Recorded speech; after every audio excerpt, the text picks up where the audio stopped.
తాకట్లో ఉన్న బంగారాన్ని విడిపించి ఆ రోజున మార్కెట్ ధర కట్టి మిగిలిన డబ్బును మీకు అందిస్తుంది కొమ్మూరి గోల్డ్.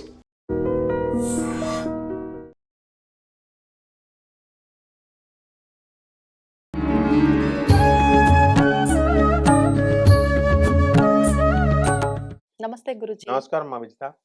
గురుజీ, సంక్రాంతి పండుగ రాబోతోంది. మరి ఈ పండగని 3 రోజులుగా జరుపుకుంటాం. ఒక్కొక్క రోజు ఒక్కొక్క విధానాన్ని ఆచరిస్తాం. దాని గురించి వివరించండి. సంక్రాంతి అనేది పెద్ద పండగ అంటాం. అది పెద్దల పండగ. పెద్దల పండగ. పెద్ద పండగ అంటే లాంగ్ 4 రోజులు చేస్తాం కాబట్టి హ్మ్. భోగి, సంక్రాంతి, కనుమ. తర్వాత కనుమ, ముక్కనుమ 4 రోజులు ఉంటాయి. అందుకని లాంగ్ అన్నాం అనుకుంటారు పెద్ద పండగ అని. కాదు, హ్మ్. పెద్దలకి శ్రాద్ధ కర్మలు చేయడానికి. ఓహో. దక్షిణాయనం వెళ్ళిపోయి హ్మ్. రవి మకర రాశిలోకి వచ్చినప్పుడు ఇక మకర సంక్రమణం స్టార్ట్ అయింది. ఇక్కడి నుంచి ఉత్తరాయణ పుణ్యకాలం ప్రారంభమైపోయినట్టు. భీష్మ పితామహుడు ఎప్పుడు ఏం చేస్తాడంటే ఆయన ఈ సందర్భంలోనే భీష్మాష్టమి, భీష్మ ఏకాదశి వస్తుంది. అవును. ఎందువలనంటే ఆయన అర్జునుడు పాండవులు ఆయన్ని కొట్టుపడేసిన తర్వాత ఇది దక్షిణాయనం, నేను ఇప్పుడు చచ్చిపోతే నరకానికి వెళ్ళిపోతాను. మనం ఎంత పుణ్యం చేసినా సరే దక్షిణాయనంలో చచ్చిపోయిన వాళ్ళు వెళ్ళకూడదు యమలోకానికి, నరకానికి పోతారు. ఉత్తరాయణ పుణ్యకాలంలోనే మరణించాలి. అందుకని నేను అంతవరకు వెయిట్ చేస్తానని అంపశయ్య మీద ఉన్నాడు. భీష్మ ఏకాదశి వచ్చిన తర్వాత ఆయన భీష్మ పితామహుడు అంటే ఎవరు? ధర్మవేత్త. కాకపోతే కొంచెం స్టెబిలిటీ లేదా అధర్మ మార్గాన సపోర్ట్ చేయాల్సి వచ్చింది కౌరవులకి. అందుకని కృష్ణుడు తీసేస్తాడు ఆయన్ని. అయితే మహాభక్తుడు కాబట్టి ఆయన శ్రీకృష్ణుడికి విష్ణుమూర్తి యొక్క సహస్రనామం ఆయనే రాశాడు. అవును. ఆయన రాస్తే శంకరాచార్యుల వారు దానికి భాష్యం రాశారు మనకి. అయితే ఈ యొక్క భీష్మేకాదశి రోజున మనకి మోక్షం అనేది ఆయనకు వచ్చిందనమాట. కాబట్టి ఈ భోగి పండగ అంటే ఏం చేస్తాం? జనరల్గా ఇంట్లో ఉన్న చెత్త సామాన్ అంతా తీసి కాల్చేస్తాం. ఎందువలన కాలుస్తాం? అసలు స్నానం చేయకముందే. ఇప్పుడు మేము రైల్వే క్వార్టర్స్లో ఉండేవాళ్ళం చిన్నప్పుడు. చెక్క గేట్లు పెట్టేవాళ్ళం, తీగలు పెట్టి ఫెన్సింగ్.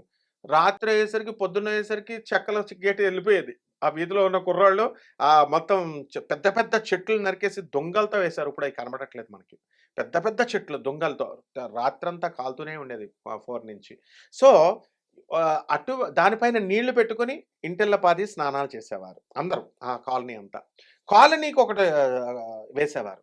ఇంట్లో ఉన్న చెత్త ఎందుకు తీసేయాలి అని అంటే మనకి దరిద్ర లక్ష్మి పోతుంది. పాత సామానంతా ఇంట్లో పెడతాము, దరిద్రం అట్రాక్ట్ చేస్తుంది అనమాట. ఎందుకు ఇంట్లో ఇరిగిపోయిన సామాను, పాత సామాను పెట్టుకోకూడదు.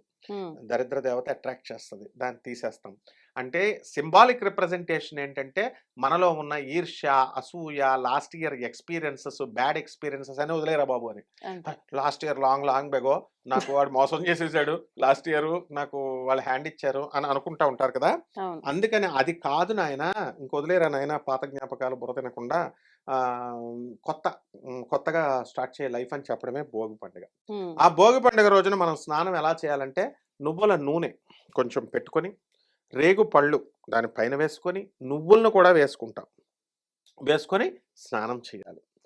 ఇది ప్రొసీజర్. కర్ణాటకలో బేడ అంటాం.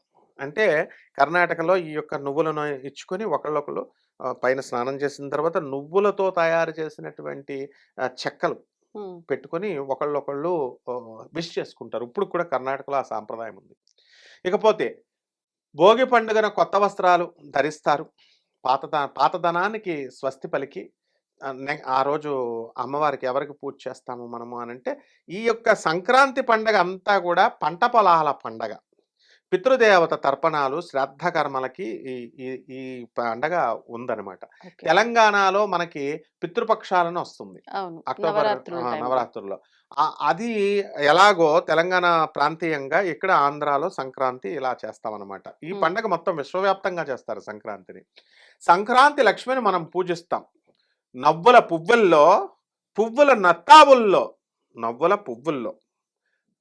నెత్తావుల్లో సంక్రాంతి లక్ష్మిని చూసి మనము ఆ మహాలక్ష్మి తల్లి యొక్క ఆరాధన సంక్రాంతికి చేస్తాం.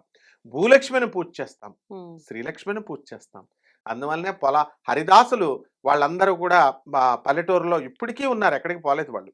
వాళ్ళు సంకీర్తనం చేసి వస్తే పొలాల నుంచి కొత్త ధాన్యాలన్నీ వస్తాయి. చేటల్లో, గాదెల్లో నుంచి తీసి కొత్త ధాన్యాన్ని అంతటినీ కూడా ఈ యొక్క హరిదాసులకి, ఇంటికి వచ్చిన ప్రతి బొక్కలకి, పేదవాళ్ళకి అందరికీ పంచేవాడు ఆనాటి రైతు.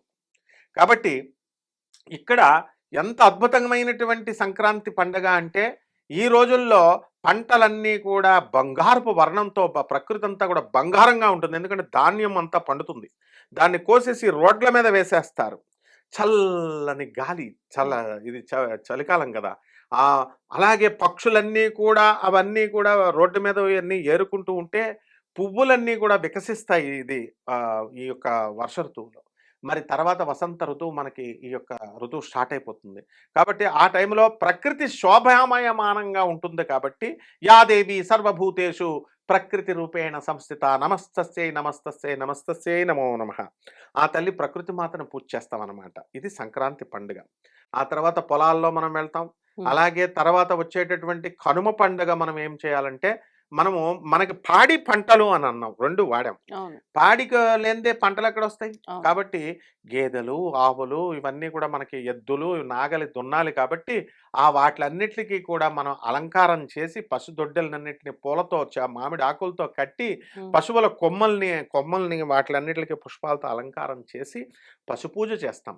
అవును. పశుపూజ చేసిన తర్వాత వాటిలకి చక్కగా కొత్తగా నాగలికి మనం దున్నిపిస్తాము. అవంతా కూడా అయిపోయింది. హ్మ్. ఇక ముక్కనుమ రోజున కటింగ్ పూజ అంటారు దీన్ని. ముక్కనుమ రోజున ప్రతి ఒక్కళ్ళు ఏం చేస్తారు, కనుమ రోజున భూమాతకు పూజ చేస్తాం. అవును. ముక్కనుమ ఎప్పుడొస్తుందా అని వెయిట్ చేస్తా ఉంటారు. దీని పేరేంటి? కటింగ్ పూజ. అంటే కోళ్ళని, మేకలని కోసేసి కొత్త ఆహా! కొత్త అల్లుళ్ళొస్తారు. ఇది చేయకూడదు. ఎందుకంటే ఆ! కొత్త కొత్త అల్లుళ్ళొస్తారు. సంక్రాంతికి మంచిగా అలుగుతాడు. అత్తగారులు వాళ్ళు ఏవో ఒక కొత్త గిఫ్ట్ తయారు చేయాలా, అబ్బో! అందుకని గారెలు వండి కోడి మాంసము, ఈ మేక మాంసాలు పెట్టి కోళ్ళు మెయిన్ అవన్నీ పెట్టి భోజనాలు కటింగ్ పెడతారు. పండుగ అంటే నేనింకా హ్మ్. క్షవరాలు చేసుకుంటారేమో ఆ రోజున హుహు. వెనకటికి అని కటింగ్ కాదు. అనుకుంటున్నా. కటింగ్ అంటే కోళ్ళ కటింగ్. ఇంటికొక కోడి. ఇంటికి 2 కోళ్ళు తెగిపోతాయి. మొత్తం ఆ తర్వాత అది తాగుతూ ఇప్పుడు తెలంగాణ సంస్కృతిలాగా ఆంధ్ర సంస్కృతి కూడా అక్కడ కోడి పందాలు అవన్నీ పెడతారు. పెట్టి తెలంగాణ సంస్కృతి ఏంటి గురూజీ? తెలంగాణ సంస్కృతిలో మనం పంటలవన్నీ పడి దావత్. చచ్చిపోయిన దావత్, కొత్తగా ఒకడు పుట్టిన దావత్. లాసొస్తే పేరుకు తెలంగాణని బదనం చేస్తుర్రు గానీ ఆంధ్రాలో ఆంధ్రాలో అంతకంటే మాత్రం ఎక్కువ. లేదా? ఆంధ్రాలో అంతకంటే ఎక్కువ అంటున్నాను. ఆ! తాళపూడి గ్రామంలో మాకు మిత్రులున్నారు. మా రాజమండ్రి పక్కనే. మా ఊరోళ్ళకెవరు పిల్లనివ్వరు సార్ అన్నాడు. ఏమిట్రా బాబు ఎందుకివ్వరు అన్నాను. అంటే మేమంతా పచ్చి తాగుబోతులం సార్. మొత్తం ఊరు తాగేస్తారంట. తాగుడు లేనటువంటి ఫ్యామిలీ ఒకటి కూడా లేదన్నారు. నవ్వుకున్నాను. హ్మ్. అలా కోడి పందాలు పెడతారు. ఎద్దుల పందాలు. తమిళనాడులో కూడా ఎద్దుల పందాలు. ఇక్కడ కోడి పందాలు. హ్మ్. అవి పెట్టి సరదాగా వాళ్ళు తాగుతూ చూస్తా ఉంటారు తింటూ. మరి ఇది ముక్కనుమ రోజున జరిగేటటువంటిది. కాబట్టి ఈ సంక్రాంతి పండగ రోజున పెద్దలకి శ్రాద్ధ కర్మలు చేయనటువంటి వాళ్ళు మకర సంక్రాంతి రోజున నైవేద్యాలు పెడతాం. రెండవ రోజు. రెండవ రోజు భోగి, సంక్రాంతి కనుమ రోజున. సంక్రాంతి సారీ. ఆ రోజు ఏం చేస్తాము, ఆహ్, గ తప్పకుండా గుమ్మడికాయ కూర వెయ్యాలి. గుమ్మడికాయ ముక్క గుమ్మడికాయ కూర. వెయ్యాలి. దప్పడం కడతాం. ఆ! నైవేద్యంలో మనము అన్ని రకాల కూరగాయలు వేసి కంపల్సరీ వంకాయ కూడా వేస్తాము. పితృదేవతలకు ఇష్టం అన్నమాట ఇది. గుమ్మడికాయ కంపల్సరీ పడాలి. ఏ గుమ్మడికాయ గురువుగారు? సూర్య గుమ్మడికాయ ఎర్రగా కలర్ ఉన్నటువంటి గుమ్మడికాయ. పగలగొట్టేదా? పగలగొట్టేది. దిష్టికి. అక్కడ దిష్టి గుమ్మడికాయ హారతిస్తాం కదా! అవును. బూడిద గుమ్మడికాయ అంటే తెల్లగా ఉండేది. కట్టేది. ఎర్రగా ఉండేది. దాన్ని కూరను వేసి దప్పడం వండి పితృదేవతలకి మనం నైవేద్యం పెడతాం. ఆ తర్వాత ఇక కొంతమంది నాన్ వెజిటేరియన్ అలవాటు ఉన్నటువంటి వాళ్ళకి పితృదేవతలకి ఏం చేస్తారంటే నైవేద్యమే కాబట్టి నాన్ వెజిటేరియన్ కోడి మాంసాలు అవి వండిన వాళ్ళు ఆ నైవేద్యం పెడతారు. మందు అలవాటు ఉన్న వాళ్ళకి మందు బాటలు కూడా పెడతారు. ఇప్పుడు అందువలన ఆ రోజు విపరీతమైన సేల్స్ వాళ్ళు అన్నమాట. తాగుతారా నిజంగా? తింటారా ఆ రోజున? కంపల్సరీ తింటారు, తాగుతారు. అంటే సూక్ష్మ రూపంలో ఉన్న హ్మ్. వాళ్ళు హ్మ్. భౌతికంగా ఉన్న వీటిని ఎలా? ఎలా చేస్తారో చెప్తాను. దేవతలకి పితృదేవతలయిపోతారు వాళ్ళు. దేవతలకి పితృదేవతలు ఏం చేస్తారంటే, మనం చేత్తో తింటాం గదా! వాళ్ళ కళ్ళతో చూసి తింటారంతే. కళ్ళతో అలా చూడగానే తినేయడమే. అలాగే ఈ నెమలి గురించి వీళ్ళంతా సంతానం ఇదంతా చెప్తారు గదా! అప్పుడు దేవతలకి సంతానం కళ్ళతో చూస్తేనే సంతానం పుట్టేస్తది. యుగాలను బట్టి మారతా ఉంటది. త్రేతాయుగంలో అప్పుడు అలా. తర్వాత ద్వాపర యుగంలో ముట్టుకోవాలి. కలియుగంలో ధర్మాలు వేరు. ఇలా అన్నమాట మారతాయి. కాబట్టి పితృదేవతలు మనము రెస్పెక్ట్ అన్నమాట. మంత్రానికిచ్చే రెస్పెక్టు. పితృదేవతలు ఆవాహయామి అంటాం. పితృదేవతలొచ్చారు కంపల్సరీ. ఆ రోజుకి పోతే దానాలు. దానాలు కూడా మనం చేస్తాము. దానాలేమిటి? ఇప్పుడు ఎలాగో వరి దానము, ధాన్యాలు ఇవన్నీ ధాన్యం. చేస్తున్నాం. నువ్వుల నూనెలు ఇవి. ఇంకా దానాలు చేసేవాళ్ళు బంగారం దానం, భూదానం, గోదానం ఇదివరకు కాలంలో చేసేవారు. స్తోమతను బట్టి. స్తోమతను బట్టి. కాబట్టి ఈ రకంగా మనం పితృదేవతలకి ఆరాధన చేసుకుంటే హ్మ్. పితృలోకములో ఉన్నటువంటి ప్రతి ఒక్క వంశస్థుడు ఖచ్చితంగా సంక్రాంతి రోజున భూమి మీదకి వస్తాడని శాస్త్రం. ఆహా! ఆ రోజుల్లో మాత్రమే వస్తారు. పితృపక్షాలని మనం ఎలాగైతే అవును. దేవి నవరాత్రుల టైంలో పెడతామో, అలాగే ఈ సంక్రాంతి టైంలో కూడా వస్తుంది. అండ్ ఈ టైంలో ముందే మనకు మరణాలు కూడా ఎక్కువగా ఉంటాయి. ఈ హ్మ్. అందువల్ల జాగ్రత్తగా వీళ్ళు ఉండాల్సిన పరిస్థితి. ఈ హ్మ్. విధంగా చేసుకుంటే సంక్రాంతి పండుగ చాలా బ్రహ్మాండంగా భక్తులు పితృదేవతలు ఎవరికైతే పిల్లలు లేరని బాధపడుతూ ఉంటారు. పితృదేవతల శాపాలుంటాయి. హ్మ్. ఎక్కడికో గోకర్ణం వెళ్ళి 2,00,000, 3,00,000 ఇచ్చి పూజలు చేసుకోవాల్సిన అవసరం లేదు. పితృదేవతలకి ఈ రోజున కనుక పూజ చేసుకొని వాళ్ళని స్మరించుకున్నట్లయితే పితృశాపాల వల్ల వచ్చినటువంటి పిల్లలు పుట్టకపోవడం, ఉద్యోగంలో స్థిరత్వం లేకపోవడం, హ్మ్. కుటుంబంలో మైండ్ స్థిరంగా లేకపోవడం ఇలాంటివన్నీ కూడా పోతాయమ్మా. కనుమ రోజు ప్రయాణాలు చేయకూడదు అని కూడా ఒక సిద్ధాంతం ఉంది. దాని గురించి. 100% అది. హ్మ్. ఎందువలన చేయకూడదు అని అన్నారు. అదే చెప్పాను. హ్మ్. ఉత్తప్పుడు నవమి రోజున చేయకూడదు. అష్టమి రోజున చేయొచ్చు ప్రయాణాలు. హ్మ్. నవమి రోజున ఎప్పుడు కూడా చేయకూడదు. హ్మ్. అలాగే కనుమ రోజున చేయకూడదు. హ్మ్. పాడ్యమి రోజున పందైనా కదలదు అనే శాస్త్రం ఉంది. హ్మ్. ఆ రోజున కూడా చేయరు. కనుమ రోజున ఎందుకు చేయరు అనంటే, ఆ రోజు పితృదేవతల పూజ కాబట్టి ఆత్మలు ఆకర్షిస్తాయి. చచ్చిపోయిన తర్వాత తండ్రి, గిండ్రి ఉండడు. తల్లి, తండ్రి రిలేషన్స్ ఉండవు. అర్జునుడు తెగ బాధపడిపోతున్నాడు. కృష్ణుడు అభిమన్యుడు చచ్చిపోయిన తర్వాత. కృష్ణుడు ఏం చేస్తాడు? ఎందుకు బాధపడుతున్నావు అంటే, మా అబ్బాయిని చూడాలనుందంటే, సరే పద అని చంద్రలోకానికి తీసుకెళ్తాడు. అభిమన్యు నేను నీ డ్యాడీని, నేను నీ తండ్రిని అంటాడు. ఎవడన్నా ఉప అంటాడు అభిమన్యుడు. ఏంటి? శరీరం ఉన్నంత వరకే ఇది. శరీరం పోయిన తర్వాత నువ్వెవడో, నేనెవడో. నేనొక ఆత్మ, ఆత్మకి నువ్వొక ఆత్మ. బంధాలు లేవు. బంధాలుండవు. ఇప్పుడు చనిపోయినటువంటి వాళ్ళు చేసే ప్రాసెస్ చెప్తున్నాను జాగ్రత్తగా వినండి. గరుడ పురాణం డిఫైన్ చేసింది. హ్మ్. ఏమనంటే ఇప్పుడు చనిపోయారు. ఒక తండ్రి చచ్చిపోయాడు. లేదా తాత చచ్చిపోయాడు. తండ్రి చచ్చిపోతే వాళ్ళ కూతురో, కొడుకంటే ఇష్టం బాగా. ఇది భౌతిక లోకంలో పర్లేదు. చనిపోయిన తర్వాత ప్రేతాత్మ అయిన తర్వాత ఆ ఇష్టం కోసం వీడు వీళ్ళని ఈ ఆత్మ వచ్చి ప్రేతాత్మ వచ్చి ఈ అమ్మాయిని పీడిస్తా ఉంటది. నిజం. నిజం. ఆ! 100%. వింటూ ఉంటాం. అందుకనే వీళ్ళు ఏం చేస్తారంటే అది ప్రేతాత్మ అయింది కాబట్టి చెప్పో చీపురో దగ్గర పెట్టుకొని అరే తంతాన్రా నిన్ను పో అని చెప్పి తిడతారు పెద్దవాళ్ళు, ముసలివాళ్ళు. అలా కాకుండా ఉంటే ఈ ఈ ఆత్మలు ఏం చేస్తాయంటే వీడు ఎలాగో దాన ధర్మాలు చేయడు వీడు అథవా అందువలన నేను వీళ్ళని పీడిస్తాను అని చెప్పి పితృదోషాలు అంటారు వీటిని.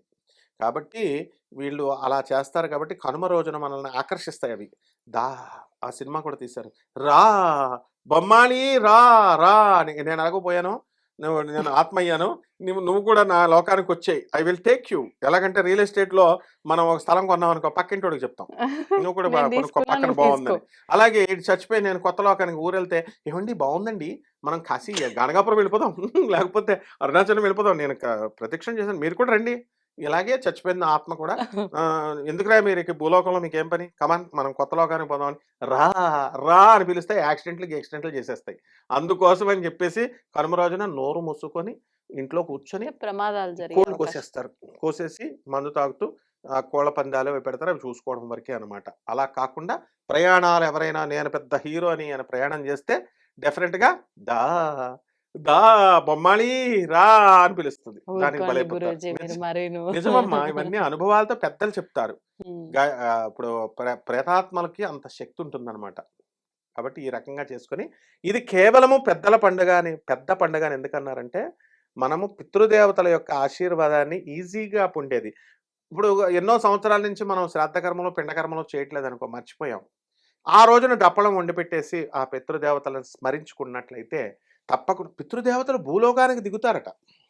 ఆ కాలంలో పితృదేవతలు భూలోకానికి దిగుతారు. మనం ఏం పెడుతున్నామన్నది చూస్తారు. అందుకోసం ఇది పెద్ద పండగ అన్నారమ్మ. ధన్యవాదాలు గురూజీ. ధన్యవాదాలు. And for more videos, Please subscribe to iDream. Please subscribe to iDream. Please subscribe iDream. And please subscribe to iDream. For more videos, subscribe to iDream. please like, share, and subscribe to the channel. Congratulations, iDream. subscribe to iDream. Subscribe to iDream. So subscribe to iDream Media. iDream की iDream team अंदर की huge congratulations. Please subscribe iDream Media. Please subscribe to iDream. Subscribe iDream. Please subscribe to iDream. iDream అంటే నా కళల channel subscribe చేసుకున్న నోరు తిరుగుతలేదు. మీరైతే గంట గుర్తు కొట్టండి. For more such videos, please subscribe to iDream. Subscribe to iDream. Please subscribe to iDream. Please subscribe iDream Media. Please do subscribe to iDream. Please subscribe to iDream Media. For best entertainment, and information. Please subscribe iDream. And don't forget to subscribe to iDream.